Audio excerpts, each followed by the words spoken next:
Hi and welcome to another episode of Shetland Trader Chats. It is March 5th today? No, it's the 4th. This episode will go out in a couple of days. I will actually be, I think, arriving in New Zealand when you get to see this episode. So I am currently busy checking off my to-do list before leaving. I've been slowly packing for the last week, just taking items up to our spare bedroom, putting them out on the bed and thinking about everything I need to take with me. I'm going to share a little bit of what I'm packing knitwear wise and what I think I might take to knit when I'm there. But yeah, I'm in that pre-travel state of being very excited and feeling a little thrown off of my normal routine. So I apologize in advance if this episode is a little bitty and scattered. That's just gonna have to be the case, I'm afraid, this time. I thought I would start by sharing something from my workspace. I think somebody asked in the last episode in the comments to show more of my space and like some of my favorite tools to use, that kind of thing. I actually don't use that many clever gadgets for my knitting. Mostly it's the yarn and the needles. But one thing that I really do love to do is winding balls of yarn. So I thought I would share that with you. I'm sorry, my chair's making a lot of noise.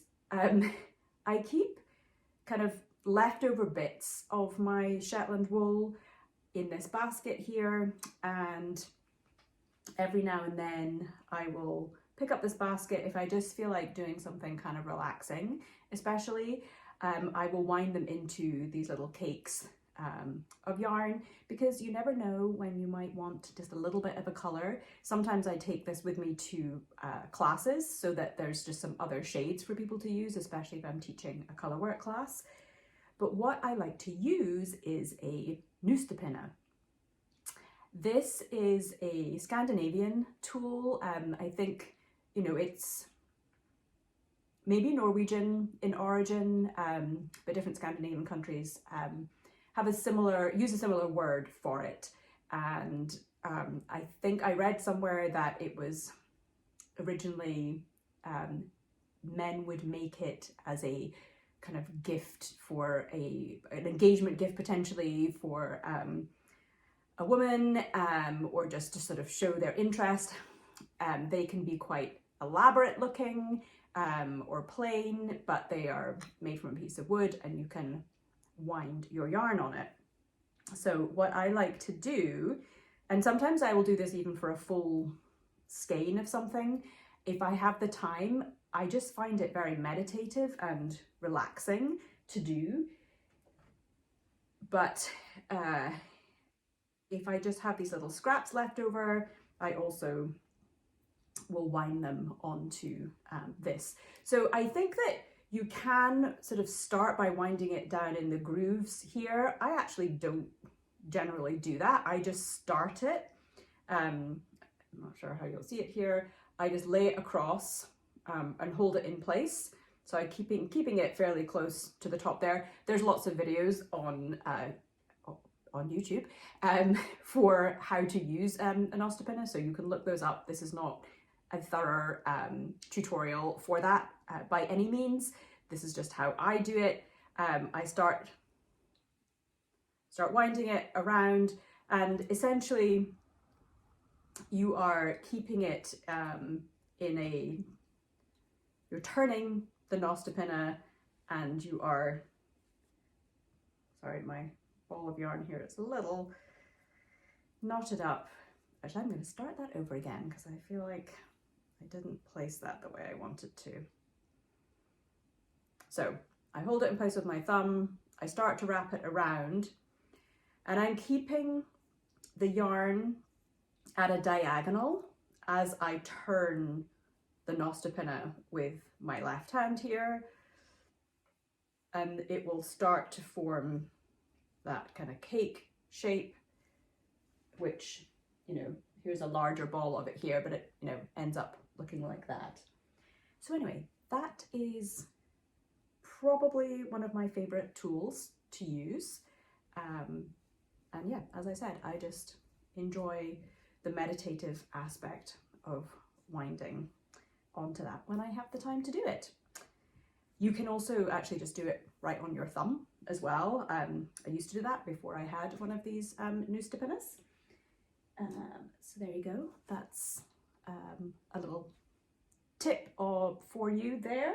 I also thought maybe I would share specifically how I start a ball of the Jamieson's yarn. So the Jamieson Spindrift, usually the way it comes now, because I mean, it's fairly recently that they had this whole ball maker and label maker situation installed into the mill.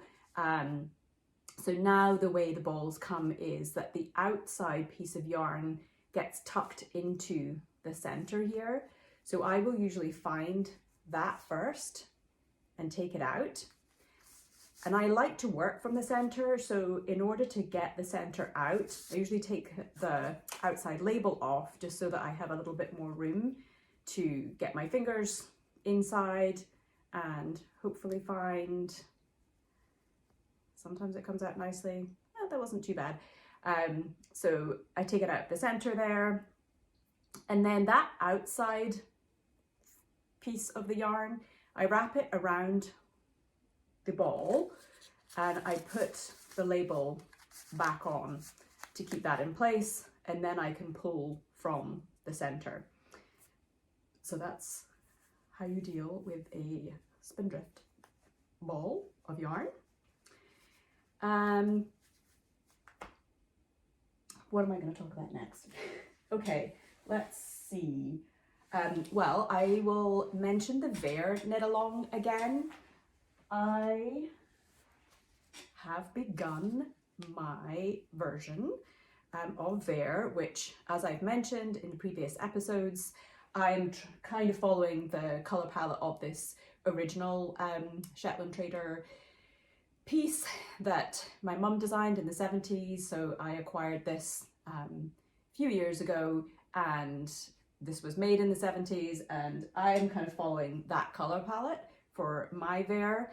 In my last episode, I did say that officially, you know, the knit along has started. I realised that we probably do need a place though to chat a little bit, so I am going to start a group. Well, on my Shetland Trader group on Ravelry, I will start a thread there specifically for the knit along. It's hard to know where to hold or host knit alongs because I know we all like different platforms, but that is probably going to be the most convenient place for me to be able to check in with people. And as I said before, it's going to be very casual. I think it's just going to go on for the whole year.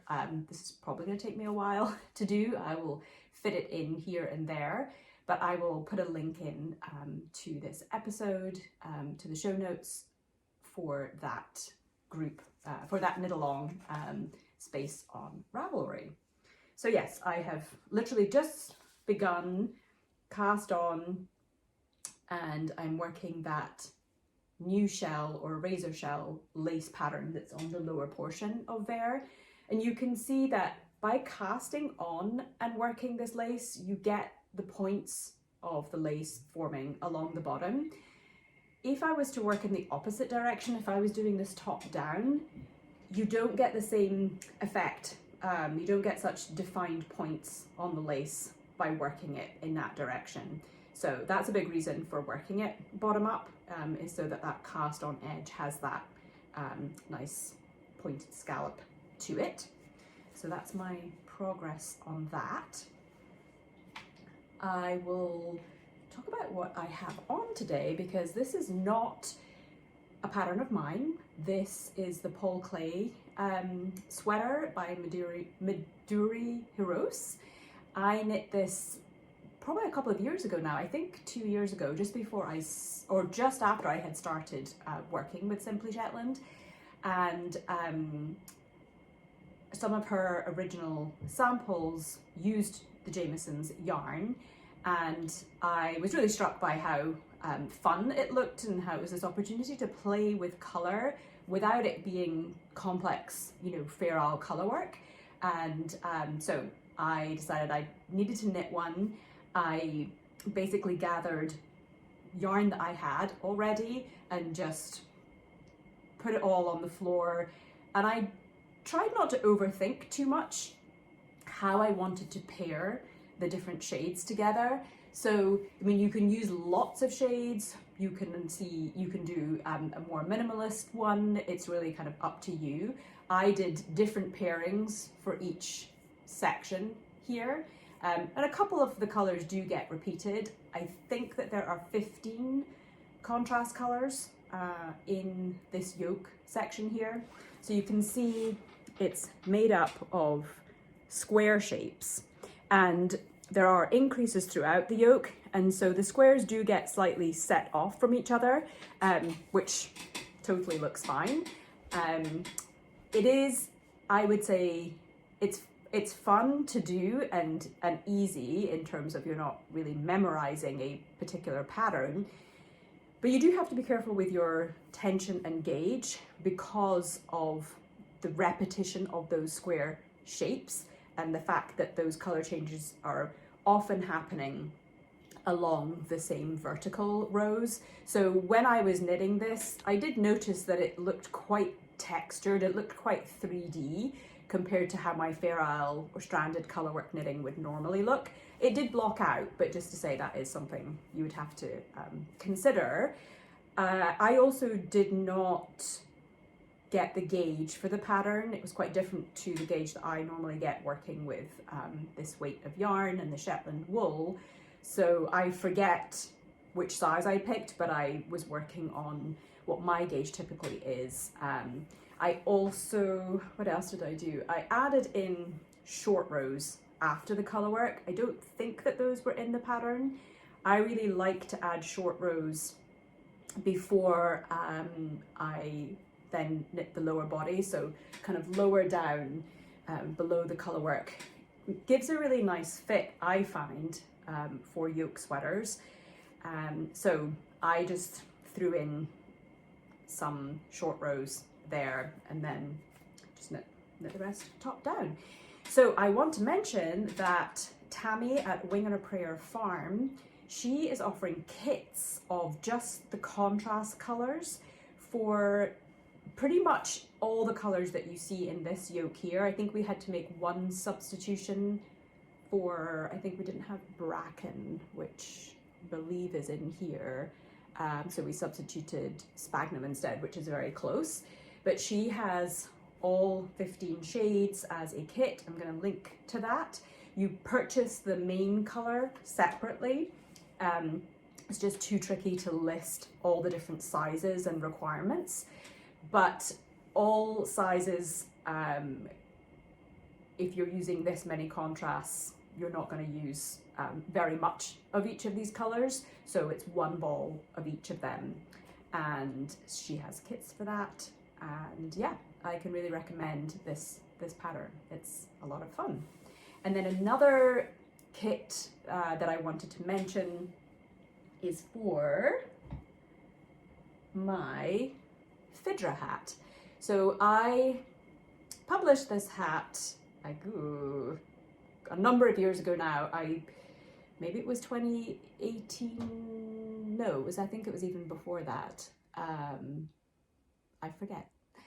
I originally knit it in Brooklyn Tweed Quarry yarn. It was just when that yarn had come out, and Jared sent me a couple of skeins of it, and I decided I wanted to try and do a hat that would just require one skein of it. And so this is what I eventually came up with. I almost didn't publish this pattern because the first couple of times I was doing it, I couldn't quite get the crown shaping the way I wanted it to, and so like the top of the hat was sitting in a way that I just didn't like, and I almost gave up on it. And then but I persevered and I did publish it, and it has been one of my most popular patterns.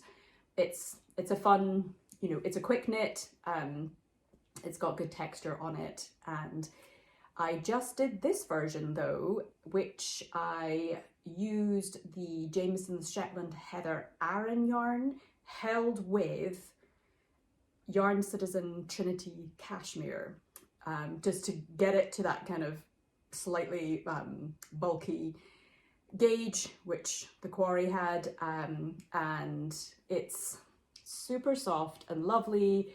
The Yarn Citizen Trinity Cashmere is a lace weight, and it has cashmere in it and some other things I forget, and it's very soft and lovely. So Jimmy Bean's Wool have kits for the pairing of those two yarns right now, so I'll also link to that. I am going to take this one to New Zealand with me, and it's going to be a gift for somebody. I'm not going to say, just in case they're watching this. Actually, that leads me to talking about some of the things that I'm going to take with me. So I'm bringing some gift knits, Fidra hat being one of them. I'm bringing, I don't have them here, but I'm going to bring my one or two of my Riggy's cowls that I've made. The two-tone one that I made, my sister really liked, and so I'm bringing that one for her. And then other things that I'm bringing, like packing wise, so it's going to be, you know, the end of summer, early autumn over there, which is pretty exciting to think about because there's still snow out there. It's still pretty chilly, as you can tell, because I'm wearing all this wool still in our house. So it's pretty crazy to think in a couple of days I will be in completely different weather. But I know the weather, particularly in the South Island, is very changeable, and so I am packing for, you know, 4 seasons in one day. And so I am bringing some woolly things with me. I am going to bring my Porty pullover with the short sleeves here, and I feel like a short sleeve one will be good because it'll keep my core warm if I need that, but it's still lightweight. And Tammy at Wing and a Prayer Farm also is providing kits for the colour work section, or the contrast colours of this version of Porty pullover too. So in the shades that you see here in the yoke, again we had to make a substitution. So this greeny colour, which is called verdigris, we've substituted mint for that, which is very, very close. So yeah, gonna bring that with me. I am going to bring my first version of, well, I think I'm going to bring my first version of my Audrey and Unst vest that I made, but I also just finished, a second version of Audrey and Unst, where I did a different finish to the front button bands and neck area and armholes. So this second version, just doing the buttons up here, the second version uses an I-cord finish all the way around. So you actually do the I-cord all in one go around the front and the neck area and back down. And I chose to just do buttons at the top area and leave it to kind of hang open. And then there's also an I-cord finish around the armhole area too. And this one, I didn't do the curved hem at the bottom. It's just straight across there. So I just finished this one and I love it. And so I want to take this one too. Maybe I don't need two Audrey vests with me there, so I might bring this one instead of the curved hem one. I will also be bringing my colourwork vest here, which is still not out yet as a pattern, and actually the Audrey pattern will be out at the very end of March. That's also still in testing right now. And then this colourwork vest will be out in April as part of the Woolly Thistle vest knit along. But I think I will bring this one with me as well. Again, you know, it's not a full sweater. It'll keep my core warm if needed. And I am going to be teaching at this wool weekend in the North Island of New Zealand. So I'll be doing colourwork classes and stuff like that. So it'd be good to have this as a sample with me. So those are some of the things I think that I'm bringing. I also kind of randomly decided that I'm going to bring my booster socks. These are from the book I did with Mary Jane Mucklestone, Grand Shetland Adventure Knits. This sample is made using Rosa Pomar's Mondim sock yarn held with the spin cycle dyed in the wool. And I've kept these, you know, to be a sample or to be in road shows and things like that, trunk shows. But I think it's time that I actually wear them. I don't knit a lot of socks, and I think this is the only sock pattern that I have designed.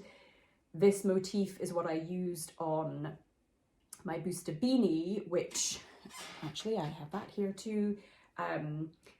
This was from when I was the Wool Week patron in 2017, a new design hat, and I wanted it to be an intro to colourwork project because it's just one main colour and two contrasts, although you could do more contrast colours than that. I've seen some fun rainbowy ones going through lots of different colours here, but I wanted a really short motif that was easy to memorise, had short floats, and so that colour choice wouldn't be too overwhelming for somebody who is newer to colourwork. So that's the Booster beanie, and these are the Booster socks. So yeah, I think these are going to get broken in New Zealand. I think I am going to take those with me.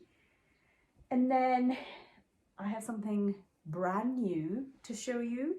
I showed you the first kit of 2025 that Simply Shetland are doing, which was the Hair Swan mittens. The bag for them is up there behind me.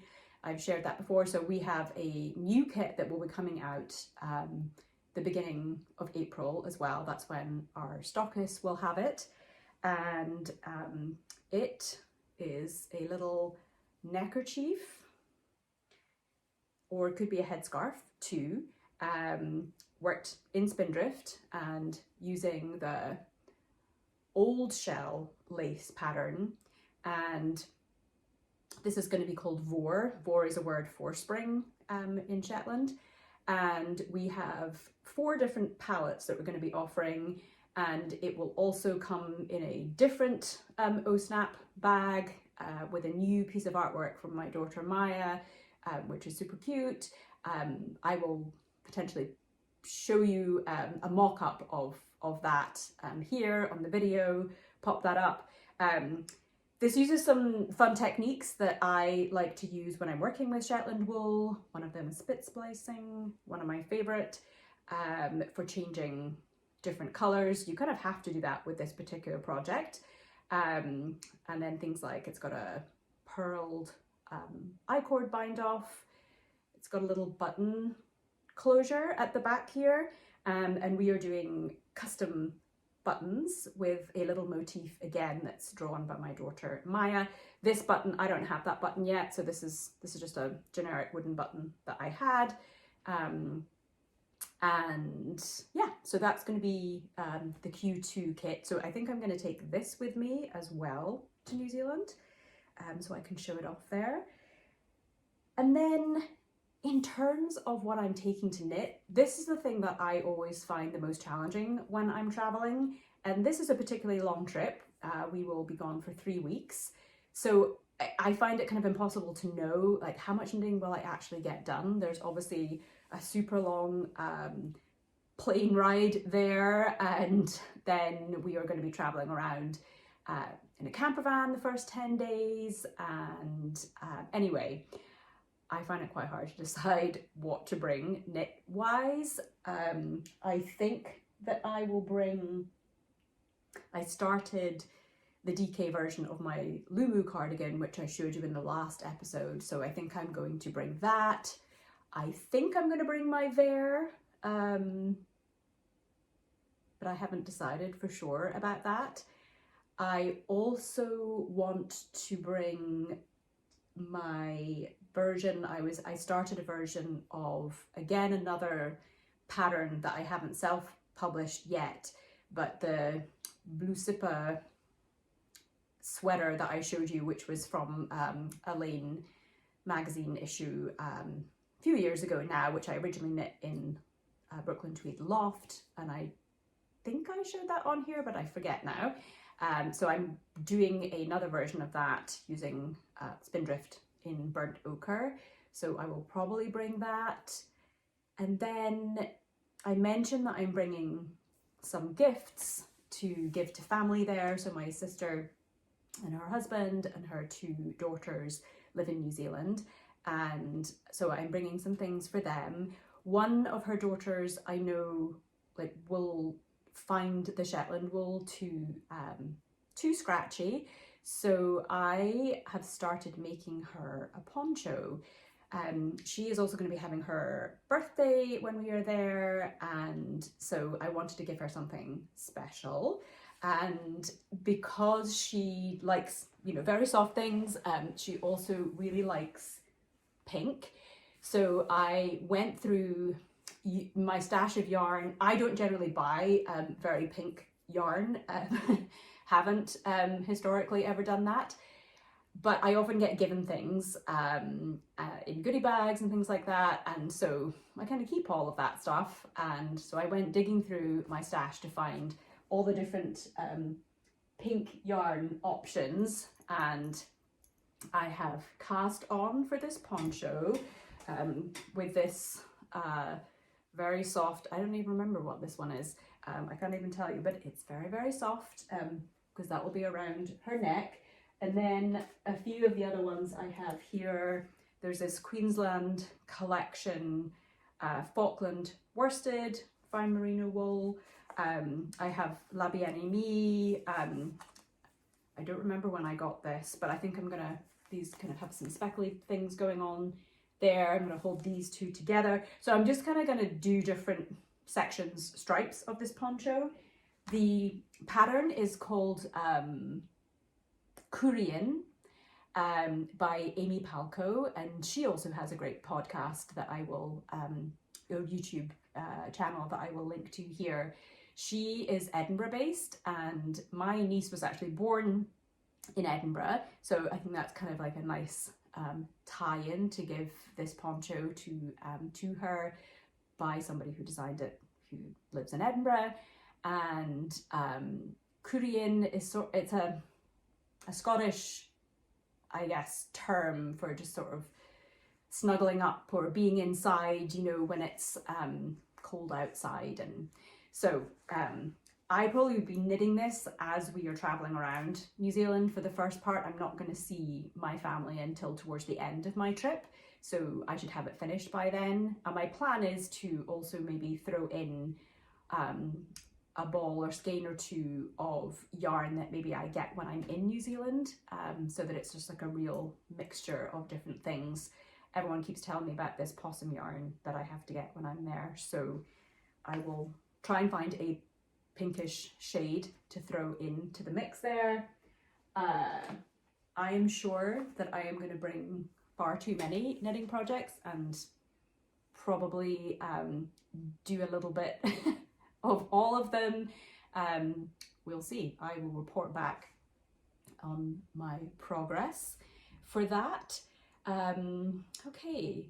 Oh, the other thing I'm taking are some compression socks. I bought those for the first time, but with this really long flight coming up, and I don't know, like, being at this stage of life, my body feels all sorts of things, and I've been having some like issues with my calf muscles recently, so I just thought I'll get some compression socks for the flight. So I haven't tried them on yet, don't know how that will feel, but I am bringing those too. And as I said, just lots of layers of things for the different changing weather that we will potentially have. But what else And then sewing, I just want to mention some sewing things before I finish here.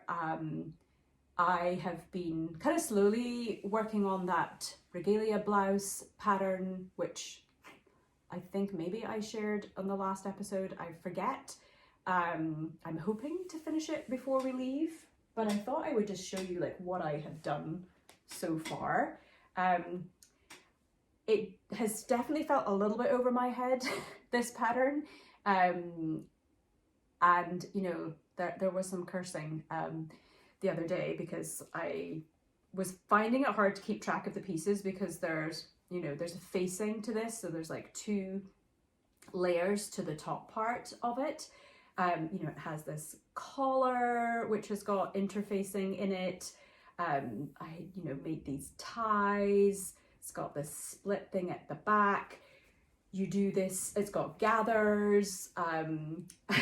You do this thing called a burrito method with this pattern, which thankfully Sew House 7, which is where this pattern comes from, they have a good tutorial for that, because there's no way that I would have understood what that burrito thing was. You had to like roll up the fabric and you're like pulling things around, and then you have to, anyway, it was a whole thing. It was kind of fun. But so I did that part yesterday, but then after I did it, I realized that I had sewn on one of the bottom pieces to the wrong part. So I had to take things out. Anyway, I have the sleeves left to do, and obviously sewing up, you know, the bottom, etc. So hopefully I can get that done before I go, because it would be a nice, I think, lightweight thing to bring with me to New Zealand. So wish me luck with that. I showed you that fun pinstripe fabric last time that Alicia Edmonston and I are going to make oxbow pants with. So we're going to do that together, which I'm so excited about, that I get to do kind of sew along, because I'm going to need a lot of help with that. It'll be my first time working with that kind of fabric and making pants like that. But I'm so excited to do it, but that will happen after I get back from New Zealand. I did, though, order more fabric. That seems to be my little vice at the moment now, is getting tempted by other fabrics. So after we got that pinstripe fabric, Alicia told me that the same store, which is You Fine Fabrics, I think, was going to have this herringbone denim coming into the store. So I felt like I needed that one too. So I've got that. I don't know yet what that will be. I also got some sort of jersey fleece fabric from them to make a sweatshirt, which again, Alicia put me onto. I forget the name of that sweatshirt, but both of those things will happen after I'm back from New Zealand. So as I said, that episode was a lot of different little things, not focusing in too much on any one thing, but I hope you enjoyed it. And I will obviously be sharing, as I travel in New Zealand, I'll be sharing lots of pictures and things probably on my Instagram mostly, and I'll definitely have a recap for you in a future episode when I'm back, and hopefully I will be returning to full-on springtime back here in Massachusetts when I return. Thanks for watching. Please remember to hit subscribe, and that's it from me.